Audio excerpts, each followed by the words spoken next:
Ameublement Tanguay en première ligne.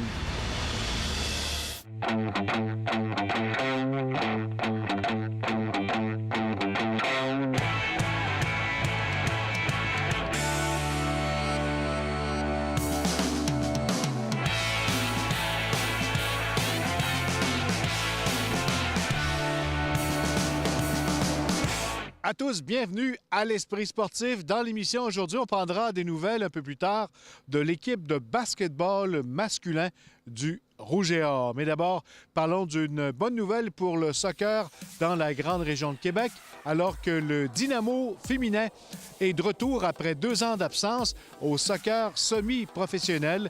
L'équipe évoluera dans la première ligue de soccer du Québec à compter du printemps prochain. Reportage.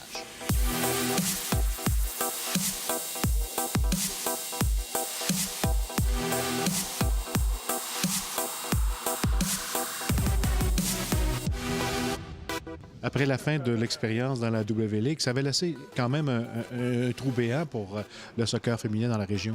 Oui, tout à fait, parce qu'on avait quand même déjà depuis plusieurs années participé à cette ligue-là. Il y avait de l'intérêt au niveau des joueuses. Puis là, les plus anciennes, ils travaillent, ils étudient, ils sont à l'extérieur. On risque d'en perdre plusieurs. Donc, ça va être vraiment une équipe plus jeune qu'on va avoir cette année. Puis c'est une équipe qui, je pense quand même, qui va être de niveau pour rivaliser avec les autres équipes aussi.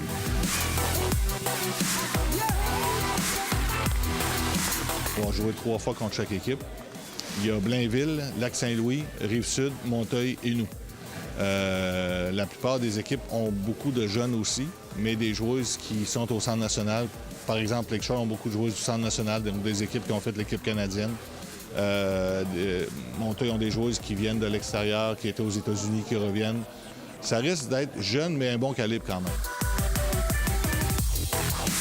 Des matchs un peu partout dans la région de Québec? Oui, on va jouer 6 matchs à domicile. Il y en a 3 qui vont se jouer à l'ancienne Lorette. Il y en a qui vont jouer à Charlesbourg, Saint-Georges puis au PEPS. C'est sûr que nous, on a une équipe jeune. On n'a pas la puissance qu'on avait les années passées, d'autant plus que Joël Gostin et Mélissa Roy vont aller jouer probablement à Calgary. Ariel Roy-Petitclerc joue en France. On va avoir une bonne équipe, jeune, mais qu'on veut développer. Puis l'objectif, c'est dans 3-4 ans, vraiment être les meilleurs tout le temps. Il y a un bon potentiel de joueuses ici dans la région de Québec pour cette ligue semi-professionnelle. Oui, puis en plus, on compte s'appuyer sur les joueuses de la région. Je dirais qu'il faut qu'à 99%, cette équipe-là soit avec des joueuses de la région. Il y a un excellent travail qui est fait par les clubs ici et aussi par la RSQ via le sport-études et le Dynamo aussi qui existe dans les catégories de jeunes. Donc, on veut s'appuyer là-dessus. Quelle sorte de calibre on va avoir quand on regarde le portrait un petit peu des équipes qui vont former la Ligue en cette première saison? Moi, je pense que le calibre va être quand même relativement intéressant parce qu'on se renseigne un petit peu. On est en train de voir aussi les autres équipes, les joueuses qui sont en train de recruter.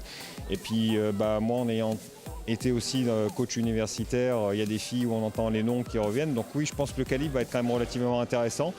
Je pense qu'il va nous falloir nous laisser les 3 premiers matchs un petit peu pour juger, nous, notre potentiel tout de suite. Et puis, mais je pense que oui, ça va être vraiment un super calibre chez les filles. On va vraiment rattaquer les entraînements à partir de mi-avril, 5 semaines avant le premier match de championnat qui va être le 12 mai. Et puis là, par contre, ça va être que avec le ballon sur toutes les séances d'entraînement parce que, comme je l'ai dit, moi je prône le jeu. Je veux que les entraînements, ça ressemble à du soccer. Donc on va mettre le ballon après tout de suite derrière cette séance d'entraînement. Mais c'est déjà tout planifié. On est en train de planifier les derniers matchs amicaux aussi. Donc pour qu'on en ait au moins 4 avant le premier match de championnat. Donc tout est calé là. Je vous souhaite une bonne saison.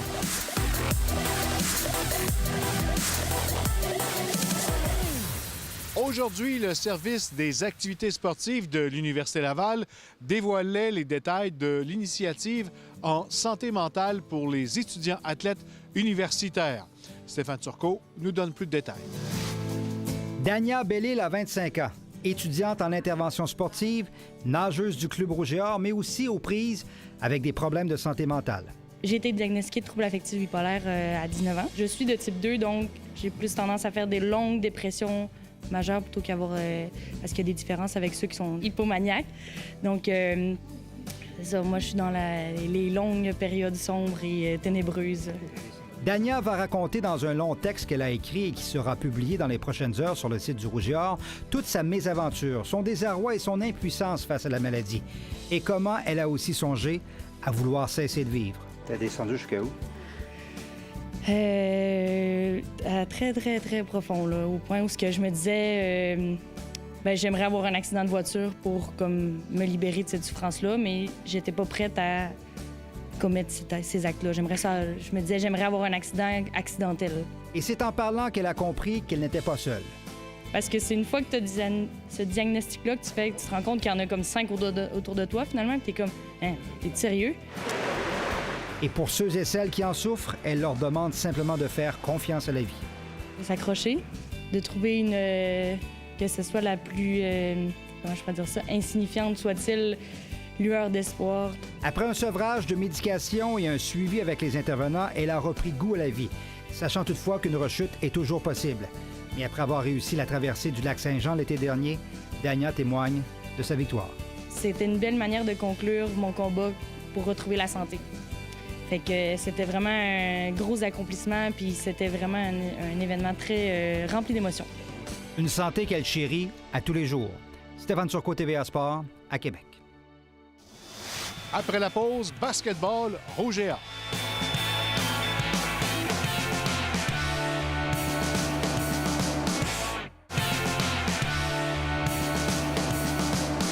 L'équipe de basketball masculin du Rouge et Or occupe présentement le 2e rang du RSEQ avec 7 matchs à disputer. Les 2 prochains contre McGill, jeudi à Montréal et samedi ici au PEPS. Des matchs importants pour l'équipe de l'entraîneur-chef Jacques Paiement Jr.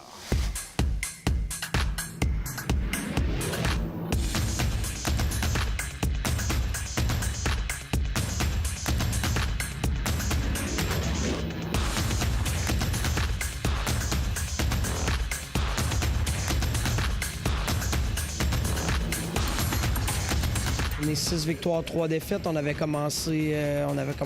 était 4 victoires, 1 défaite avant les fêtes. Depuis les fêtes, on a joué 4 matchs. On est en 2e position. C'est une progression, c'est une préparation là, pour le but ultime qui sont les séries à la fin de la saison. Une chose qui est différente cette année, c'est qu'on va jouer, ce ne sera pas un tournoi à un endroit, mais les premiers et deuxièmes vont recevoir les demi-finales et les finales. Donc, il y a un gros avantage à terminer dans les 2 premiers, donc c'est ça l'objectif. On est grand, on est très agressif. Donc, défensivement, ça nous permet de arrêter l'adversaire, mais souvent, il y a une bonne partie de notre attaque qui vient de notre défensive. Des vols de balles qui nourrit notre contre-attaque. On a beaucoup de vétérans, on a beaucoup de jeunes, des 3e années aussi qui complètent le tout. Donc, à chaque position, on a pas mal 2 bons joueurs qui sont capables de livrer des performances à chaque match. C'est clairement un de nos meilleurs joueurs, un des meilleurs joueurs de la Ligue. Donc, c'est sûr que Alexandre a toujours donné l'exemple, a toujours été un leader par son exemple. Mais là, on lui demande d'en faire un petit peu plus, puis il fait un super bon travail présentement. Depuis l'année dernière, à ma 3e année, j'ai pris plus un rôle de capitaine, de leadership au sein de l'équipe. Donc, montrer l'exemple à tous les entraînements, puis à tous les matchs aussi, bien évidemment. Il y a de plus en plus de bons joueurs qui viennent, il y a plus de compétition. Je trouve que comparé il y a de plus en plus de talents aussi qui s'en viennent dans la Ligue universitaire. C'est plus intense, c'est plus une nice à jouer aussi. Joël Mwamba, un joueur très athlétique, très talentueux, qui nous amène du punch offensif. C'est un joueur très versatile, un joueur de 6 pieds 8, mais qui n'est pas nécessairement un joueur d'intérieur, donc il peut défendre plusieurs positions. Notre force serait vraiment de courir puis d'amener la balle à l'intérieur, vu qu'on peut exploiter beaucoup de mismatch avec nos grandeurs. Depuis le début de l'année, c'est probablement notre meilleur joueur en termes de constance, en termes de production dans tous les aspects, surveille défensivement le meilleur joueur de l'autre équipe à tous les matchs, que ce soit un garde, que ce soit un joueur d'intérieur. C'est notre énergie, Franzon, c'est notre moteur, le cœur de notre équipe. Cette année, malgré les défaites, on reste ensemble, on continue à travailler ensemble dans les pratiques, même à l'extérieur, on communique. Je sens que la cohésion est vraiment plus forte cette année. La défensive, ça fait partie des forces de ton équipe cette année? Exactement. C'est la défensive qui nous aide à avancer dans notre attaque aussi parce qu'on joue plus en transition et on est meilleur comme ça. Yoann Folquet, notre meneur de jeu, notre point de garde partant. Un joueur très talentueux, très athlétique, défensivement très dangereux.